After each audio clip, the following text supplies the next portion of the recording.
تعالوا أنا وياكم نسوي أسهل مشروب وصحي ومنعش بهذا الجو الحار، مكونات كلش بسيطة.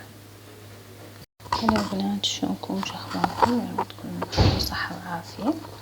وبما إنه الجو حار فحبيت أسوي لكم هذا المشروب، راح يحسسكم يعني بالانتعاش.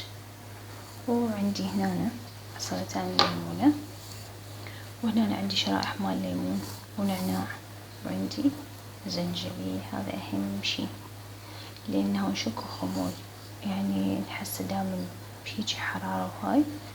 ملعقة زنجبيل صغيرة ويا المي والليمون تغنيكم عن كل شي بعد.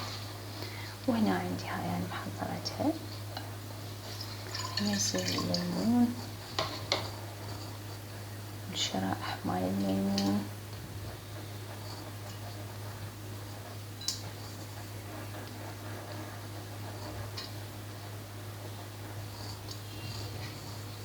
طبعا هو هذا مو بس لأنه حار ومنعش، بس حتى يفيد للي مسوين دايت. وأنا منزلة مقطع يعني بهذا.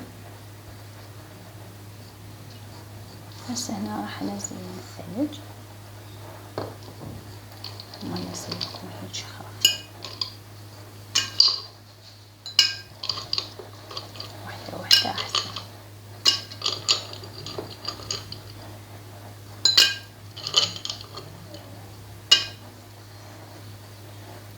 ننزل الماء،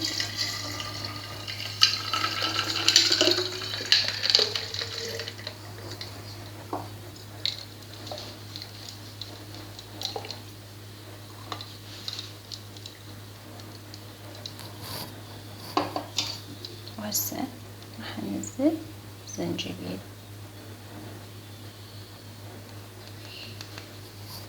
نصيحة، هاي الاشياء من تسووها عصير او مي، يعني حاولوا قدر الامكان انه ما تخلون شكر،